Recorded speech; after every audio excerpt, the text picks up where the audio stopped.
कि तूने सुबह का नाश्ता मेरे साथ करना है और शाम का खाना भी मेरे साथ खाना है और सुबह की सैर में भी तूने मेरे साथ चलना है। उसने कहा हुजूर ठीक है, मैं सब कुछ करूंगा। तो वक्त गुजरता गया। जब काफी महीने हो चुके, अच्छी तरह लो लगी ख्वाजा साहब के साथ, तो जब ख्वाजा साहब ने देखा कि अब ये कहीं नहीं जा सकता, इसके अंदर इश्क रच गया है, तो ख्वाजा साहब ने कहा बेटा अब आपको 3 छुट्टियां हैं। कितनी? 3 छुट्टियां हैं। 3 दिन तूने मुझे मिलने नहीं आना, 3 दिन के बाद ही आना है। उसने कहा हुजूर ठीक है, मैं 3 दिन बाद आऊंगा। घर चला गया।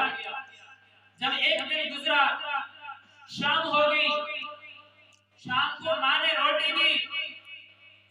पहले ख्वाजा साहब के पास 3 रोटियां खाया करता था और अब एक लुकमा भी नहीं तोड़ा जाया, एक लुकमा भी नहीं खा सकता।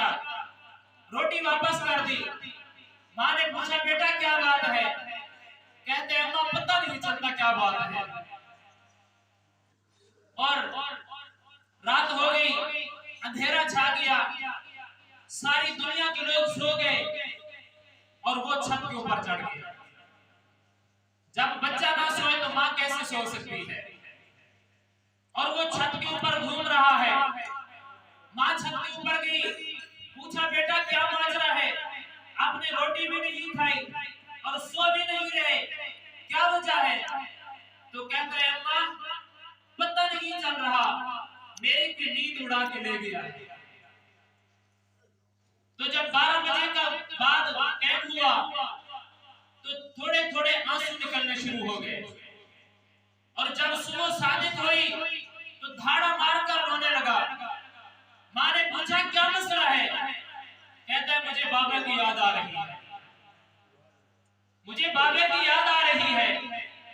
जाके बाबे को कहो कि मुझे अपने पास बुला ले, मैं उसके अलावा नहीं रह सकता।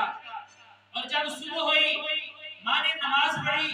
नमाज के बाद ख्वाजा साहब के पास गई और जाकर अर्ज की कि हुजूर आपने तो उसको 3 छुट्टियां दी हैं, वो तो घर में एक छुट्टी भी नहीं गुजार सकता, लिहाजा मेहरबानी करो उसको अपने पास बुला लो। तो ख्वाजा साहब ने कहा उसे जाकर कहो अभी तो एक दिन गुजरा है, मैंने तो 3 छुट्टियां दी हैं। जब दूसरा दिन गुजरा तो धाड़ा मारकर रोने लगा, माँ के कदमों में गिर गया और अर्ज करता है कि अम्मा जाके ख्वाजा साहब को कहो अगर मुझे अपने पास नहीं बुलाता तो मैं कल मर जाऊंगा, लिहाजा मुझे अपने पास बुला ले। जब दूसरा दिन हुआ तो माँ गई ख्वाजा साहब के पास, रोकर अर्ज करती है कि मुझे पता नहीं उसका और आपका रिश्ता क्या है, वो मेरा बेटा है, जब वो रोता है तो मुझसे बर्दाश्त नहीं होता, लिहाजा मेहरबानी करो उसको अपने पास बुला लो। मेरा बेटा है, मुझे देखा नहीं जाता जब वो रोता है। तो ख्वाजा साहब फरमाने लगे तू तो माँ है ना, माँ बनकर मेरे पास आई है, अगर माँ ख्वाजा वैसे करनी भी हो तो मेरे हुजूर दीदार से मना कर देते, लिहाजा उसे कहे मेरे पास आ जाए, उसे कहे अगर तेरे से बर्दाश्त नहीं होता तो मेरे पास आ जा। तो जाकर माँ ने पैगाम दिया कि ख्वाजा साहब तुझे बुला रहे हैं। तो जब उसने सुना तो दौड़ लगाई उसने ख्वाजा साहब के पास जाने के लिए। जब ख्वाजा साहब के आस्थाने के पास गया, दरवाजे के ऊपर हाथ बांधकर खड़ा हो गया, दरवाजे के ऊपर हाथ बांधकर खड़ा हो गया और ख्वाजा मोइनुद्दीन चिश्ती अजमेरी अपने मुरीदों को सबक पढ़ा रहे हैं। किताब खुली हुई है, मुरीदों के साथ गुफ्तगू हो रही है और काफी देर के बाद ख्वाजा साहब ने नजर उठाई, दरवाजे की तरफ देखा तो वही आपका आशिक, वही आपका मुरीद, वही आपका गुलाम दरवाजे के ऊपर हाथ बांधकर खड़ा है।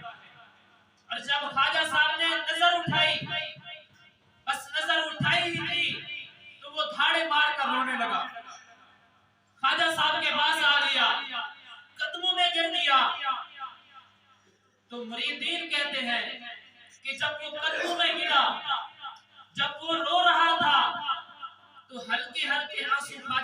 भी निकल रहे थे,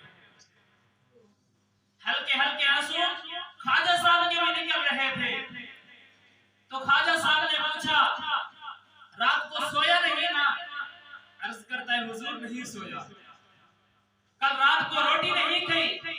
अर्ज करता है हुजूर नहीं खाई। और ख्वाजा साहब ने कहा, घर में आपको चैन नहीं आया मेरे सिवा? अर्ज करता है हुजूर नहीं आया। तो जब उसने ये जवाब दे दिए तो ख्वाजा साहब ने कहा, कल रोटी मैंने भी नहीं खाई। अगर तूने रोटी नहीं खाई तो रोटी मैंने भी नहीं खाई। अगर तू मेरे से जुदा होकर घर में गया है तो जब आपको घर में सुकून नहीं आया, आपको नींद नहीं आई, तो तेरे सिवा मुझे भी नींद नहीं आई। ये होती है मोहब्बत, जो हमारे अस्लाफ ने मोहब्बत सिखाई है। ये मोहब्बत एक तरफा नहीं होती, ये मोहब्बत दो तरफा होती है। और जो बंदा अपने शेख, अपने पीर और अपने उस्ताद की